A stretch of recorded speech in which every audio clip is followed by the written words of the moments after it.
Good morning and welcome to Rose Red Homestead. And I have Permagrin today because we're going to have such a great presentation. We have a special guest and I want to tell you a little bit about him.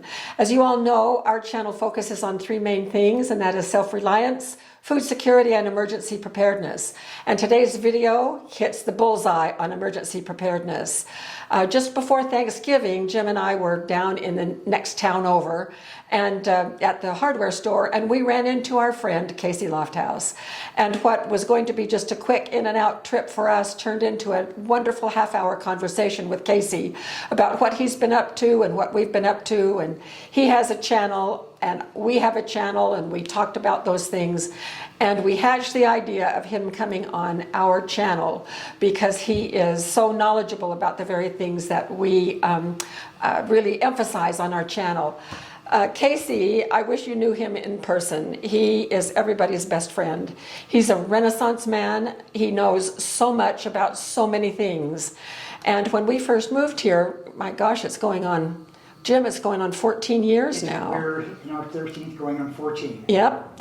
I wanted to get back in beekeeping. I'd been a beekeeper for over 30 years and ran about 30 hives. Thought I was, a big shot in beekeeping with 30 hives.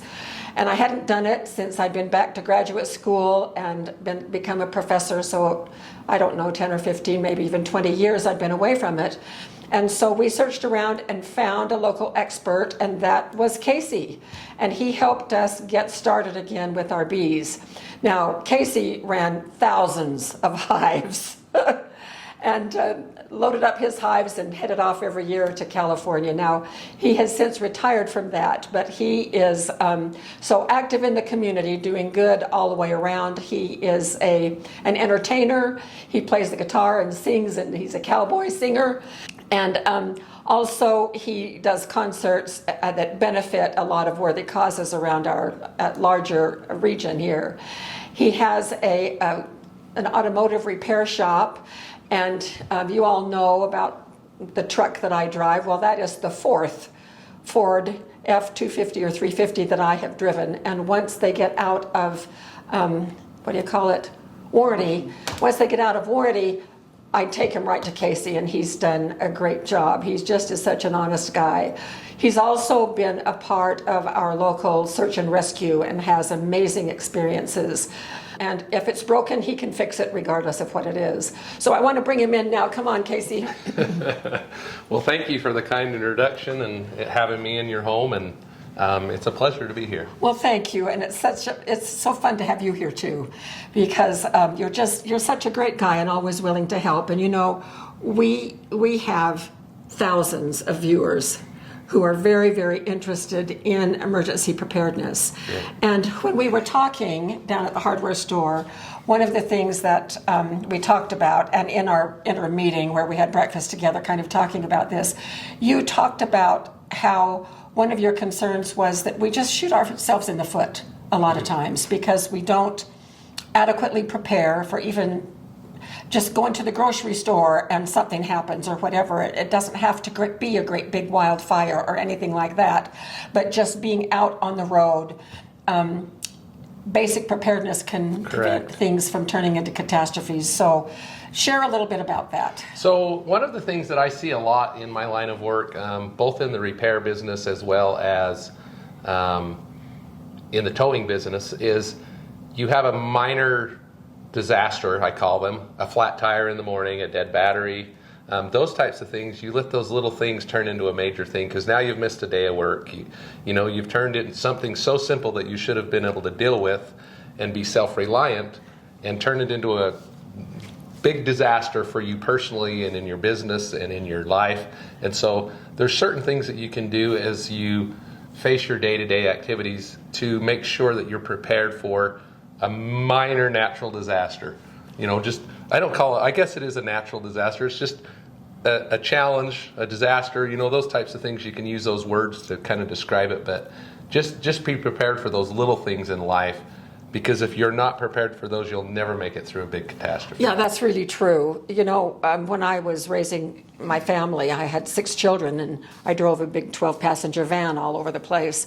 And I was, and we lived in El Paso, which is desert, a lot of heat in the summertime.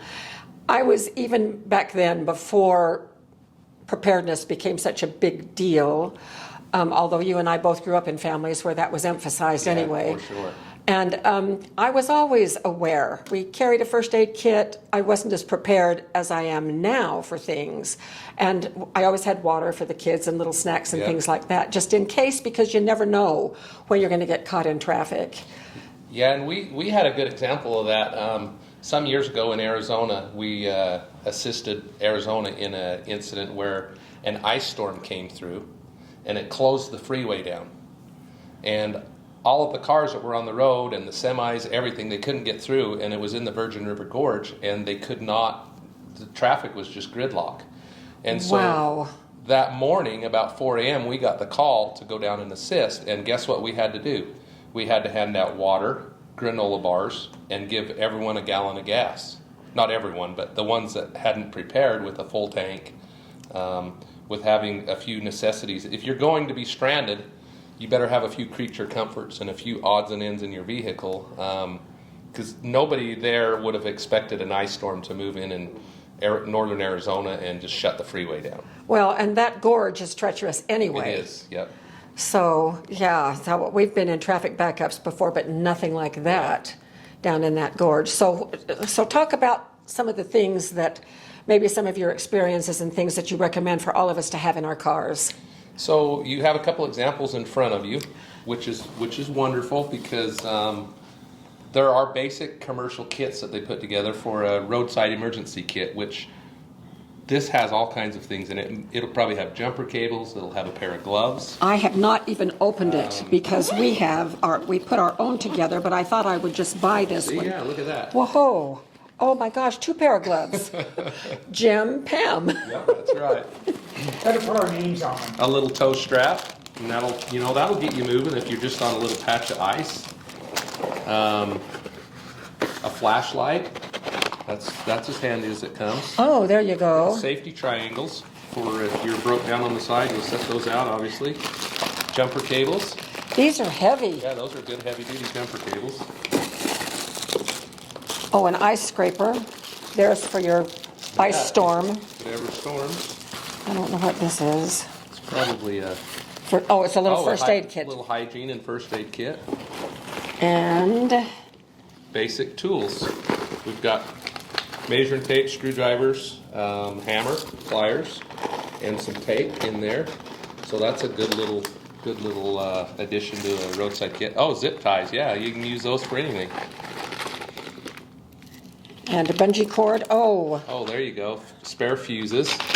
And then just some plastic bags and... do these little things work, these little window hammers? Well, I don't know if you've ever watched road rage videos on TV, but the guy will come up to a window and he'll punch the window because he's road raging. But if he had one of those, he'd be in a minute. That'll break a window just right now. Really? Mm-hmm. Okay. That little point right there will put right through that. We carry a small one in our car, and the instructions say to hit at a corner. Is that really the most advantageous place to hit if you're going to break a window? I've never tried to break a window other than with a sledgehammer on making a derby car, but I could try it on a few of my junk cars. So as you notice, these roadside emergency kits have quite a bit of stuff in them, and the nice thing about it is they come in a pretty good sized bag, so you can always add your own choice of supplies. And so look through those. Commercial kits are available, and if it's something that would work for you. The thing I like about these commercial kits like that is if you're in a rental car or something, this is quick, easy.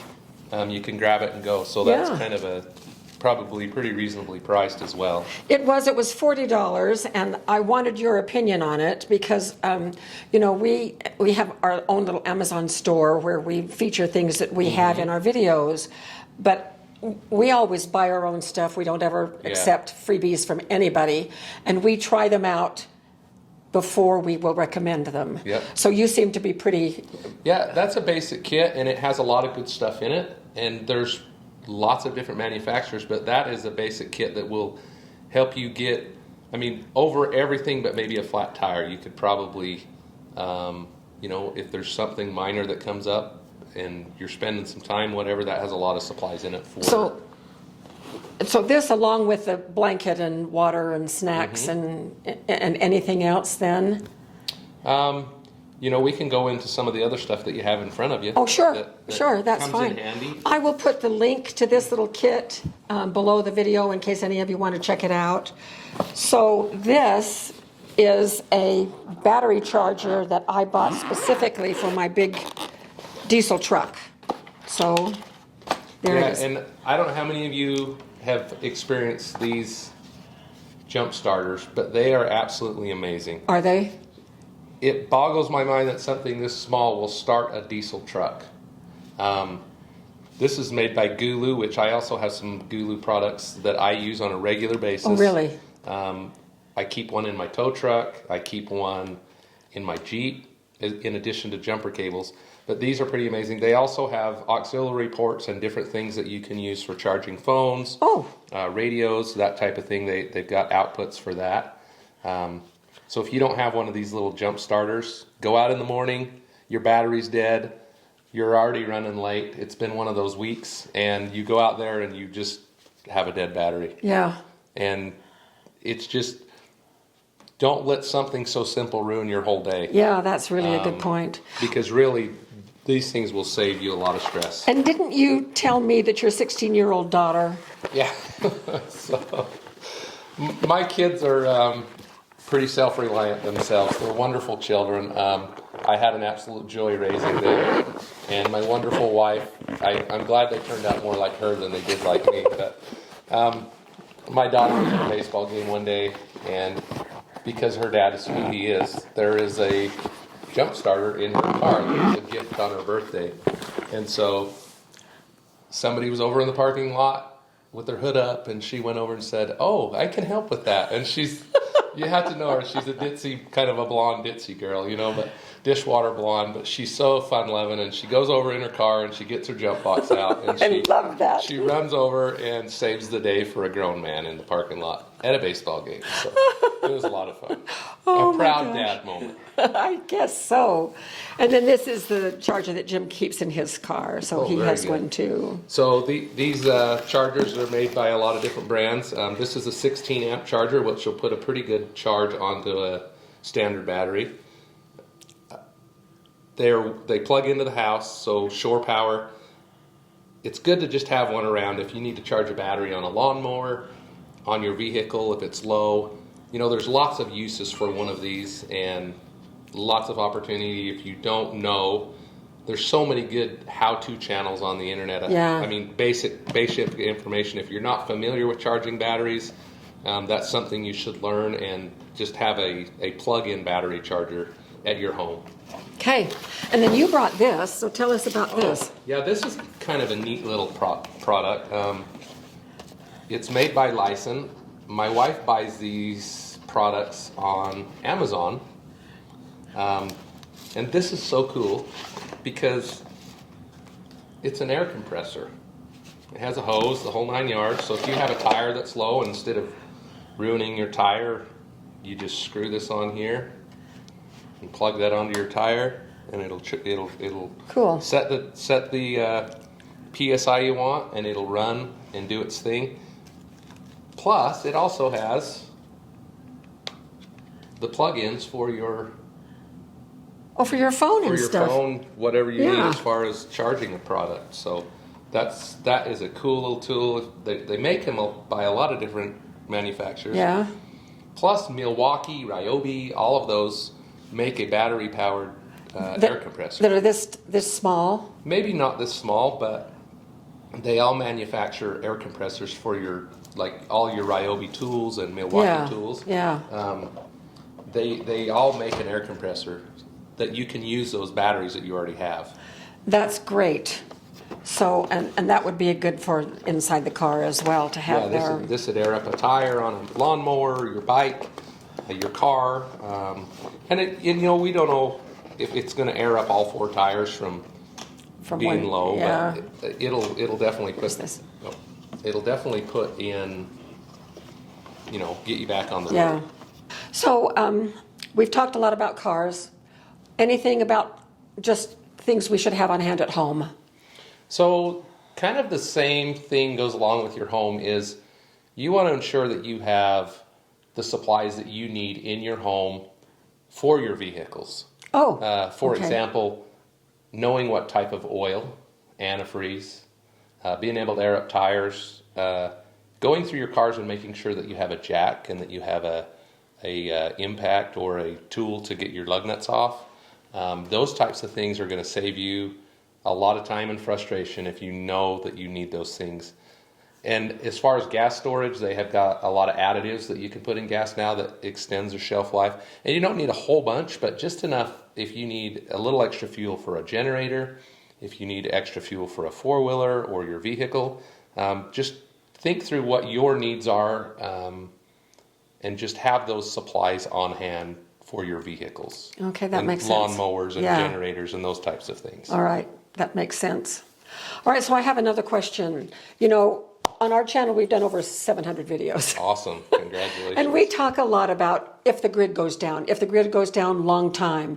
And so we've talked about how to be prepared with food and all kinds of different storage, water storage, food storage, and gardening and that kind of thing. We have never done a video on what if the grid is down and is going to be down for a really long time and some kind of a disaster or something. What should those first few hours look like? So the initial reaction would be, oh great, the power's out. Is it going to be out for a few minutes? Is it going to be out for hours? And so you have to kind of take that into consideration and gauge your response by what the conditions are around you. Is it a flood? Is it a fire? Is it an earthquake? Whatever area you live in the country, what would cause that power grid to go down? So your immediate concern would be obviously your immediate family that's living in your domicile, that's living in your home. Your extended family, if you have communications and can get in contact with them, let them know everything's fine. We don't know what's going on yet, but this is the circumstances. And then you want to check on your neighbors and your community. And what's neat about a lot of communities in the United States is they have organizations called community emergency response teams, which is citizens who are passionate about emergency preparedness and self-reliance. Yeah. And whether it's somebody actually jumping into action and do it, or whether they're on there as an advisor, or whatever the case might be, the joke is always find a guy in a plaid shirt. Well, that works in this case. And otherwise, you find a guy in a pickup truck that has a lot of antennas on the roof, and so there's a lot of things that you can remember. The guy up the street wearing those coveralls, he ain't no joker. He might talk like a redneck, and he might be a little bit off color, but I guarantee, as a joke, you're always 25% more likely to survive a natural disaster if you find somebody wearing plaid, because they know their stuff. They're generally just common, solid-of-the-earth people, and so know who your neighbors are. Interact with your community so that when those types of situations come in, either be part of a community emergency response team or a search and rescue team. Just understand that when it all comes down and you get stuck in a natural disaster or otherwise, you need to know who your community is and have camaraderie. Yeah. And look out for each other. You really do. So that is a good point, because essentially we're all in this together. Correct. And we have a greater probability of surviving a natural disaster if we pool our expertise and Correct. Resources. I mean, we live on this single street right here, and half of us are about in our age group and retired, and the other half have houses full of kids. Yep. And so we've got that disparity of age. But, I frankly don't know if anyone in our neighborhood is on oxygen. And boy, that would be a consideration. It would. And you really need to watch out. There is a lot of people out there that have special needs that we may not be aware of. Yeah. With oxygen machines and other types of things. And so it's kind of important as a community to make sure that you know your neighbors and you know what each other's capabilities are, you know what their strengths and weaknesses are. You're not going to be out cutting firewood or hauling jugs of water, but you have expertise and are able to offer advice and knowledge that other people may not be aware of. I can tell somebody how to get a generator started that hasn't been running for a while, and so just kind of know those capabilities Yeah. of your neighbors and Yeah. friends and family members that you count on. When we had about 4 years ago the flood that came through here, there were all kinds of ephemeral falls after a major thunderstorm on top of the mountains right next to us, and most of the water came right into our yard and ran through. We had a neighbor from up the street who came down with his tractor and Yep. quickly cut us a ditch in the back that a lot of the water just went right to, and you know, we really appreciated that. So that was really neighborly, and it gave us a sense of belonging and wanting to help as Correct, well. yeah. So you mentioned communication, and that's really the third thing I wanted to talk about for just a minute. So I'm counting on, we have planned emergency equipment for being able to keep our electronic devices charged. Yep. We can do that. And I know that if cell towers go down, you can still text. Text can sometimes still get through. And then I have this little, I had, when I was at the university in my office, I had an emergency kit as well, just in case. And one of the things, I have several of these little hand crank radios. Oh, very good. And so this one can be charged 4 different ways. Oh, that's kind of cool. So it's a battery, and it has a charging cable, Oh, very good. and then AM, solar. FM. Right here, of course, that's about worthless. It'd take 5 days to get that charged that way. And then that little hand crank. crank. And then it has NOAA, the NOAA's presets on the radio so that we can get weather information. So it's important to know during a natural disaster, as the communications fails, being able to turn on an AM/FM radio. A lot of communities have the emergency frequency that was going to transmit information for the citizens to know. If the grid's down, you don't have internet, you don't have a cell phone that's working, you're going to hear instructions on AM or FM radio. So in an area that has those capabilities, make sure that you know what that frequency is. That's good to know. I don't know what ours is. Yeah, and so there will be emergency broadcast on the AM/FM. They'll have a designated channel. But most of these radios, this one will have a seek. It'll have a seek button Yeah, it on does. so you'll be able to go through the AM/FM and see if there's any emergency transmissions Okay. coming through. And then you brought something to show too. So there's so many communication options. I like two-way radios, whether it's GMRS, whether it's ham, whether it's FRS. GMRS. So that's General Mobile Radio Services, and it's actually licensed through the FCC. You have to get on and register with them. It's a 35-year, or 35 years, I'll be 35 dead. years, yeah. It's a $35 fee that you pay to the FCC that gives you a license to use the GMRS radios. What's the advantage of GMRS? So GMRS is a kind of a commercial band radio. It's similar to ham. It's in the 440 megahertz range. And so it kind of cuts through buildings and trees, and it's really good line of sight communications. But another thing that's nice about GMRS, as well as ham radio, is there's a lot of standalone repeaters on the mountaintops that extend your range for these radios. Oh, I see. That's what you and Jim were talking about before we started. yeah. Okay, I get it. So as we travel in our vehicles, as we go as a group, it's always fun to have a radio Yeah. to talk to each other back and forth. Back to the CERT teams, community emergency response teams, they have a communication plan. And so with the CERT teams, with the ham radio operators, with the police departments and whatnot, they will have an emergency communications plan where they can pass emergency traffic. And so if you're in a community that's kind of off the grid, maybe your neighbor has a radio. Yeah. And he can turn it on in the event that the power goes off, and you can pick the radio up and say, hey, there's everything over good at your house. So you can have your own community emergency response team with your neighbors. Each have a handheld radio that you can talk up and down the street. I mean, there's so many options. They have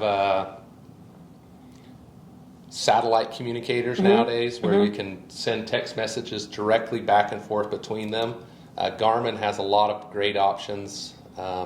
So there's a lot of options for emergency communications, and that will kind of save you time knowing that you have a connection to the outside world through Yeah. your neighbors. Yeah. Okay, well, that is just great. Well, we've exhausted our time, sadly, but Casey, thank you. Thanks for having me. This I has really just appreciate been, it. in fact, I'm just going to give you a hug. Thank you. It's, you know, you're just so full of knowledge that is invaluable for people to know and understand. So we're grateful that you were able to take time out of your busy, busy life and come up here for a couple of hours to help us out with this. And if we have touched on things that you would like to know more about, if you want us to do a full video on something like communication or whatever, we can certainly ask Casey if he would come back and share his knowledge again with us. You know, there are some things that Jim and I both have a lot of expertise in. And then there are some things that I can always do research on and figure stuff out academically. But what I lack in some, and what Jim and I both lack in some areas, is the actual experience in using those things to know what works and what doesn't. And that's where Casey is just such an expert. He has such amazing experience that he can filter through things and come up with solutions and help us out in our thinking about things. So I've learned some things. I've taken a few notes. Yeah. And I'm going to actually add this brand of radio to our list of things. Yep. So this radio is made by Retibus, Retebis. So yeah, as Pam said, I've had an amazing opportunity in my life to have the influence of my parents growing up, who taught me to be self-reliant. They taught me to be prepared for even the smallest of things. And I just want to say thank you to Pam and Jim for allowing me to come into your home, to be on your channel, and to share my knowledge and my experience in life, because I've been truly blessed in the things that I've been able to do. And it's always an honor to serve my community and to help any way I can, natural disaster or not. I love our community, and I love being part of helping other people learn to be self-reliant. Thank you, Casey. And I'm going to put the link to it's Casey Off-Road Recovery. Yep. Okay. That's his channel, and he's done some pretty amazing things. I was just watching it the other day. Boy, some people just get into such trouble. I sure do, yeah, that's for sure. So I'll put the link to his channel down there, as well as links to these things. So thank you so much for being with us today, and we appreciate our community so very much, and appreciate the fact that we're all in here to help each other. And so we will see you very soon for more videos.